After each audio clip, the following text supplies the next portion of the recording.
মন্ডলী, আপনারা জানেন এই পাশে নদীর এপার বনাম ওপার লেগে গেছে দুই ডগ বাহিনীর মর্মান্তিক একটি টাটা যুদ্ধ। এইদিকে লক্ষ্য করেন, এদিকে চলে এসেছে শামসুলের বাড়ির 5 জন, আর এদিকে হচ্ছে ডগার বাড়ির 4 জন অবশ্য সম্মিলিতভাবে নেই।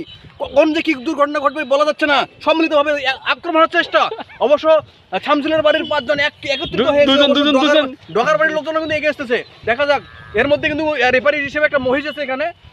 এখানে বড় ধরনের কিন্তু খেলাটি চলতেছে। আপনারা অবশ্যই লাইভটি শেয়ার করবেন।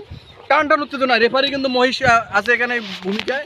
আর ডগার বাড়ির আছে 5 জন, শামসুলের বাড়ির আছে 5 জন। তবে সম্মিলিতভাবে দেখা যাক।